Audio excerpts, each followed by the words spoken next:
ग्राम news. Mumbai के उत्तर भारतीय नेताओं से 10 सवाल कार्यक्रम के तहत आज हमने बातचीत की शिवसेना पदाधिकारी विश्वनाथ दुबे से।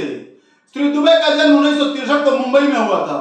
उनके पिता श्री राम भजन दुबे भी एक जाने माने समाज सेवी थे। समाज सेवा का गुण श्री दुबे को विरासत में मिला हुआ है।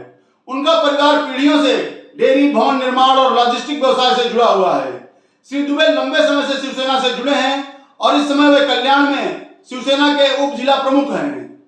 हिंदी भाषी जनता परिषद के केंद्रीय अध्यक्ष के रूप में वे हर साल मानस महाकुंभ, हेल्थ कैंप, विद्यार्थी गौरव समारोह, जन्माष्टमी और होली स्नेह सम्मेलन जैसे तमाम आयोजनों के लिए जाने जाते हैं। दुबे जी, जैसा कि आप जानते हैं कि मुंबई जो है वो एक हिंदी हार्टलैंड के रूप में डेवलप हो चुका है।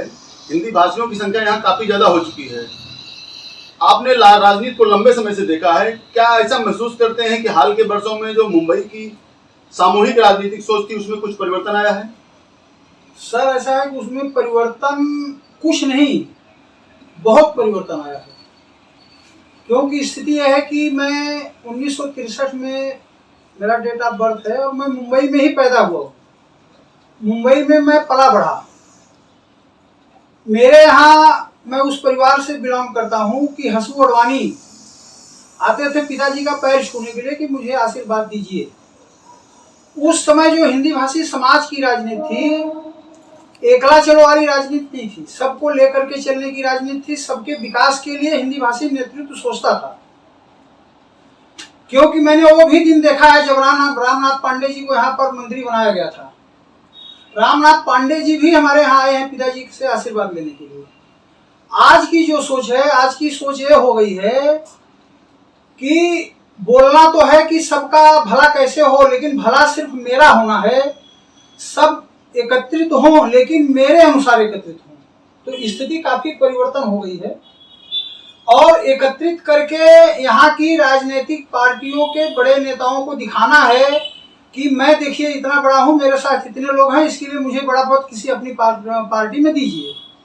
तो इतना बड़ा, अब पहले की स्थिति ये नहीं थी। पहले जो भी उत्तर भारतीय आता था, जैसे चंद्रकांत त्रिपाठी जी जब आए, चंद्रकांत त्रिपाठी जी का प्रादुर्भाव जब मुंबई में हुआ, कांग्रेस ने उनको यहाँ पर स्थापित किया, तो बात तो पूरे समग्र समाज की होती थी।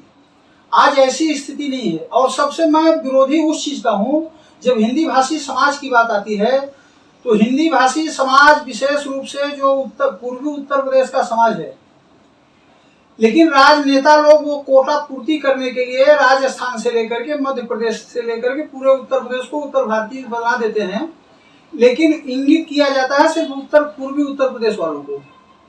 तो परिवर्तन तो काफी हुए हैं। अब की जो राजनीति है वो सिर्फ मेरा कैसे भला हो, समाज एक हो लेकिन मेरे अनुरूप हो, ऐसी परिस्थितियां हो गई और पहले ऐसी स्थिति नहीं थी। 70-80 के दशक में यहाँ मुंबई में उत्तर भारतीय राजनीति एक मान्यता प्राप्त राजनीतिक हुआ करते थे। जो डॉक्टर राम मनोहर त्रिपाठी थे, प्रोफेसर रामनाथ पांडे थे, चंद्रकांत त्रिपाठी थे, रमेश दुबे थे। ये सब ऐसे लीडर थे जो जिनको मान्यता थी, ये यूनाइट करते थे उत्तर भारतीय समाज को। जो है, क्या आपको वर्तमान में कोई ऐसा लीडर दिखाई पड़ रहा है उत्तर भारतीयों का, हिंदी भाषियों का, जो समाज पर अधिक से अधिक प्रभाव डालता हो, जिनको यूनाइट कर सकता हो? सर, इस बात का तो मैं पहले ही आपको बता दिया हूँ कि इस समय की परिस्थिति जो है पहले से भिन्न थी है। क्योंकि जो 70 और 80 का दशक था, उसकी स्थिति ऐसी थी कि हम उत्तर प्रदेश से आते थे यहाँ पैसा कमाने के लिए, और हम लोग ये सोचते थे कि हम किसी के एक को अगर मान लेंगे तो उसके पीछे हमारा भी भला हो जाएगा। लेकिन 70 के बाद जो परिवर्तन हुआ, 80 तक भी थोड़ी गनीमत थी, 80 तक भी थोड़ा ठीक ठाक था, लेकिन उसके बाद जो परिवर्तन हुआ कि हमारे गांव में कहावत है कि जब पेटे में पड़ा चारा तो नाचे लाख बेचारा। क्या था कि उस समय की जो स्थिति थी कि उसमें पैसा ही एकमात्र हमारा उद्देश्य था। यहाँ पर काफी लोग पैसा जब कमाने लगे तो उनको स्थितियां ये हो गई कि अब मैं भी राजनीति करूं, मैं किसी का नेतृत्व क्यों स्वीकार करूं, मेरा नेतृत्व लोग स्वीकार करें। तो 70-80 के दशक की जो बात की स्थिति है वो स्थिति आई, क्योंकि पहले लोग यहाँ पर पैसा कमाते थे, गांव भेजते थे। 70 के बाद थोड़ा सा परिवर्तन हुआ कि लोग बीवी बच्चे यहाँ लाने लगे, और 80 आते आते स्थिति ये हुई कि उसमें काफी परिवर्तन हो गया। तो लोग यहाँ के बारे में भी सोचने लगे। अब 80 के बाद की जो जनरेशन है आज वो पूर्ण रूप से सोच रहे कि मैं यहीं का बासिंदा हूँ और यहाँ की भलाई के बारे में भी लोग सोचने लगे हैं। तो राजनीतिक परिवर्तन, उनके व्यक्तिगत विचारों का परिवर्तन, सामाजिक परिवर्तन भी आया। तो और ये जैसे जैसे हिंदी भाषियों का आर्थिक विकास होता गया, वो स्वावलंबी होते गए, एक दूसरों के ऊपर से उनका मतलब कि आधार समझ गए कि नहीं अभी मैं भी कुछ कर सकता हूँ, उसी ढंग से राजनीति भी करवट लेती जा रही है और उसी ढंग से राजनीतिक पार्टियां भी हम लोगों का उपयोग। क्या आप मानते हैं कि हाल के वर्षों में जो उत्तर भारतीय समुदाय है उसकी जातीय संरचना में कोई परिवर्तन आया है? ऐसा है कि मानता हूँ और मेरे मानने से कुछ नहीं हुआ, यहाँ पर प्रत्यक्ष रूप में दिख रहा है। क्योंकि स्थिति ऐसी होती है कि सब व्यवस्थाएं उसके आर्थिक आधार पर होती हैं।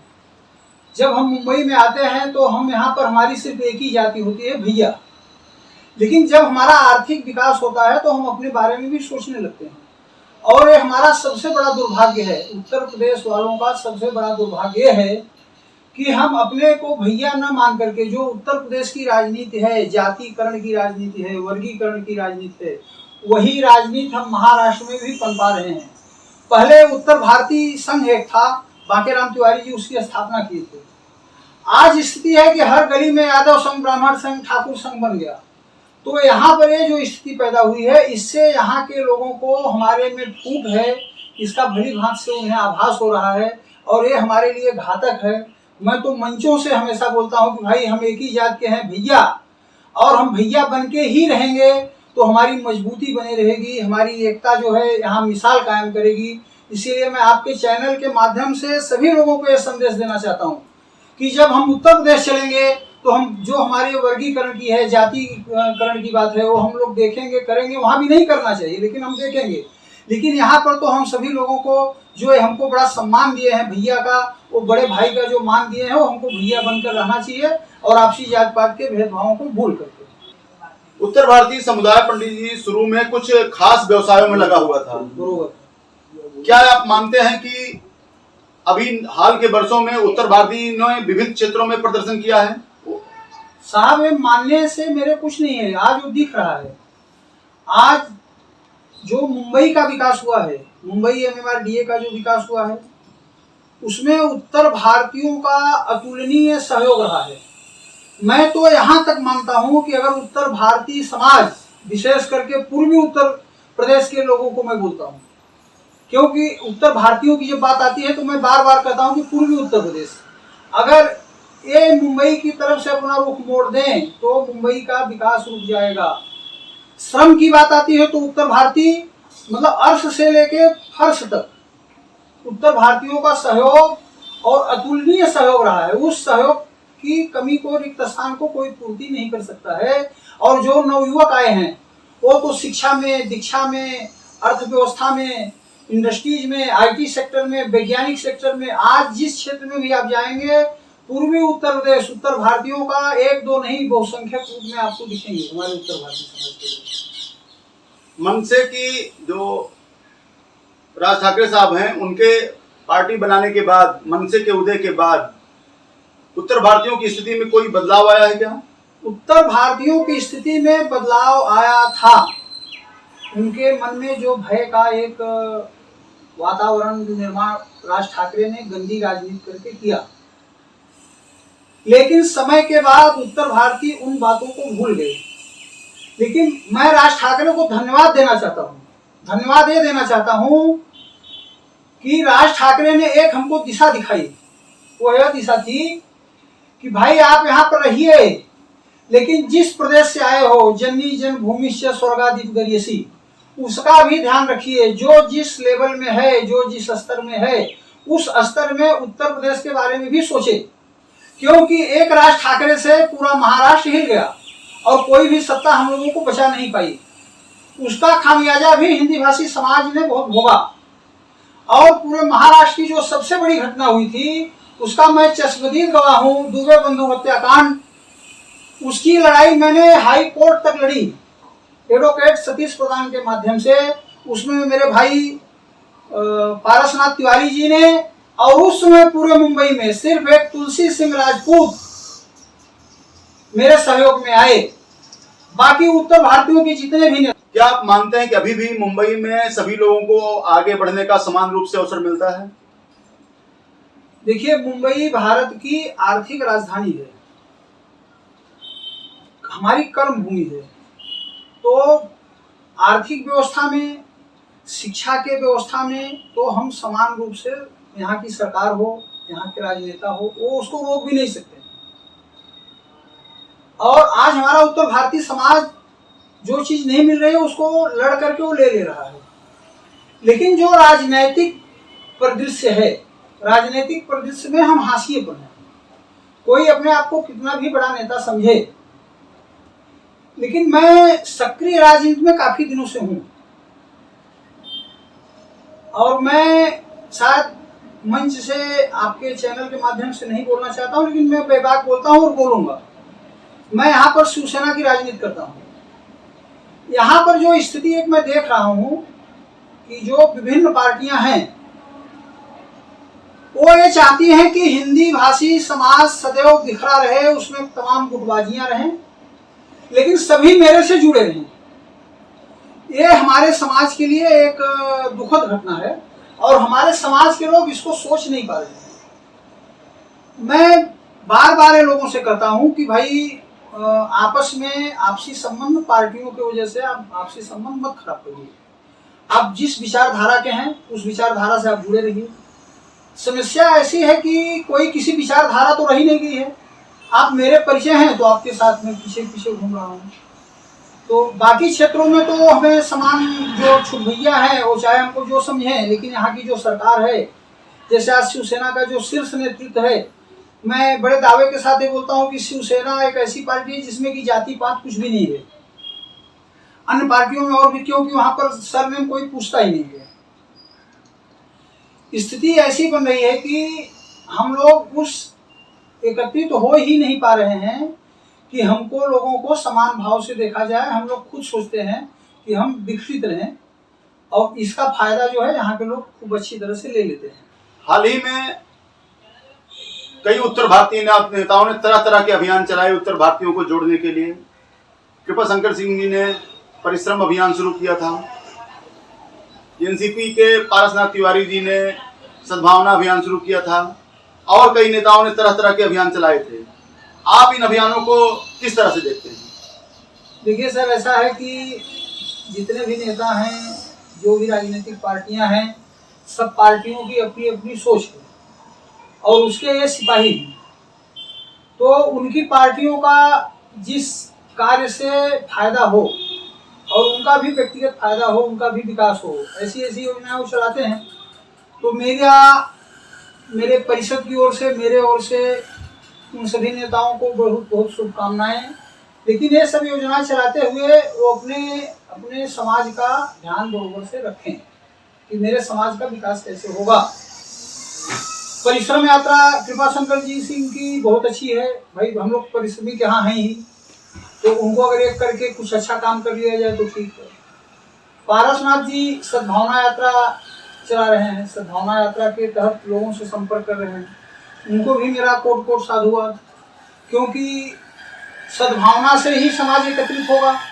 और सद्भावना के लिए तो मैं भी एक जिस संस्था का, जिस परिषद का नेतृत्व करता हूँ, वो जाति विहीन संस्था है, हिंदी भाषी जनता परिषद।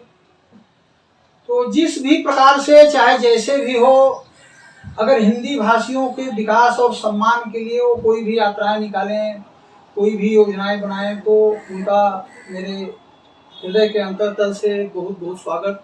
और मैं उनका साथ देने के लिए भी तैयार हूँ, बशर्ते पूर्ण रूप से वो हिंदी भाषियों का उसमें विकास का ऐसा कुछ लक्षण दिखे तो। दुबे जी, आपको सक्रिय राजनीति में आने के लिए किसने प्रेरित किया और क्या आप अपनी स्थिति से संतुष्ट हैं? सर, ऐसा है कि राजनीति तो मेरे ब्लड में ही है, क्योंकि मैंने आपको शुरू में बताया कि हंसू अडवाणी, रामनाथ पांडे, ये जो इस समय रेल मंत्री पीयूष गोयल थी, इनकी माता जी चंद्रकांता गोयल, ऐसे लोग आके पिताजी का आशीर्वाद लेते थे। तो राजनीति में तो हम बढ़े हैं, बढ़े ही हैं, भले बढ़े हैं हम राजनीति में। राजनीति हमने जन्म से ही देखी है, तो राजनीति में प्रेरित करने की कोई बात नहीं थी। लेकिन शिवसेना में आने के लिए मुझे हिंदुत्व के नाम पर मेरे ब्लड में आरएसएस का ही रक्त है। लेकिन जब मैं हिंदुत्व की बात आती थी तो देखता था कि लीपापोती हो रही है। और बाला साहब ठाकरे एक ऐसा नेतृत्व था पूरे विश्व में कि जो ललकार के ताल ठोक करके बोलता था कि मैं हिंदुत्व हूँ और हिंदुत्व के लिए कोई कुछ भी कर देगा, मैं उसके लिए सब कुछ करने और सहने के लिए तैयार हूँ।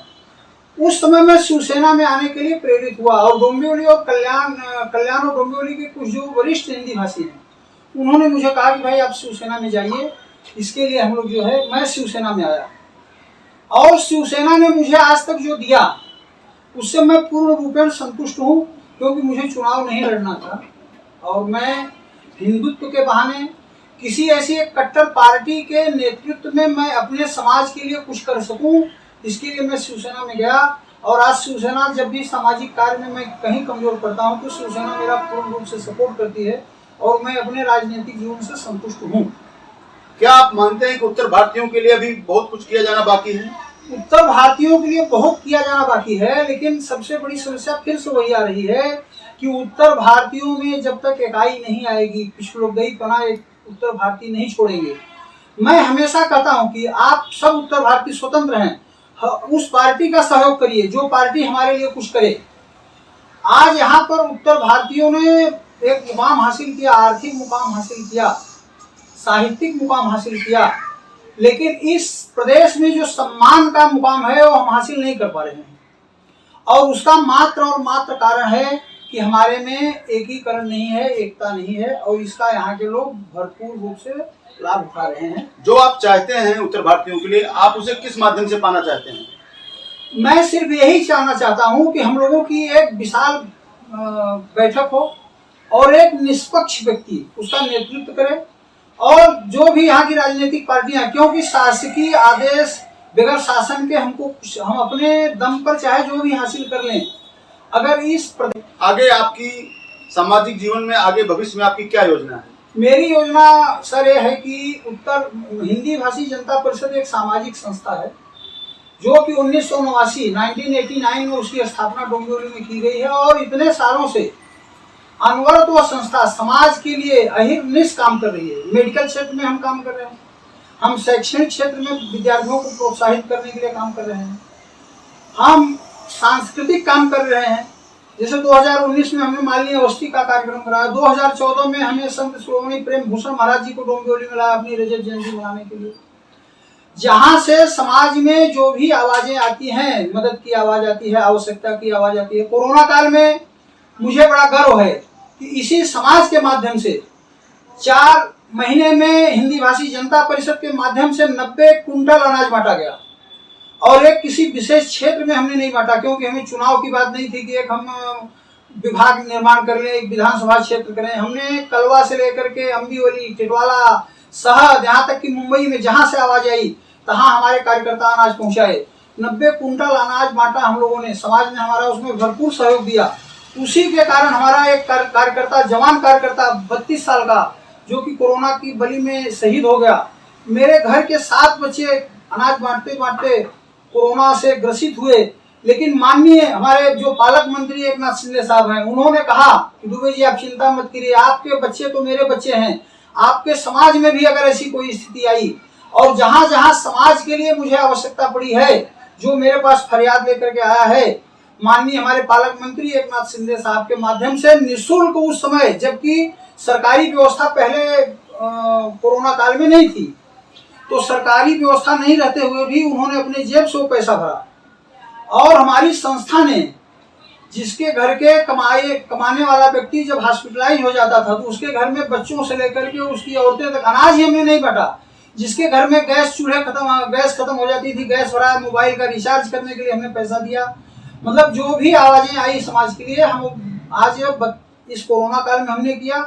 32 साल से हम अनवरत सेवा कर रहे हैं। हमारा एक कार्यक्रम होता है मानस महाकुंभ, जो कि पूरे मुंबई में एक मिसाल कायम कर दिया है। होली स्नेह मिलन हमारा, जहाँ की 10,000 लोग आते हैं। कोई भी ऐसा भारत का बड़ा कलाकार नहीं है जो कि हमसे रिक्वेस्ट नहीं करता कि भाई हमको भी एक मौका दीजिए। हमने ब्रेस्ट कैंसर के लिए काफी कैंप लगाए, मेडिकल कैंप लगाए। अभी भी मैं पिसौली में स्थिति है कि एक टेम्पो दवा हमारी वहां पर पड़ी हुई है, एक टेम्पो दवा पवन चौबे के विद्यालय में मेरी पड़ी हुई है, जो कि बांटने के लिए कोरोना काल में आई थी, उतना बांटने के बाद भी बची है।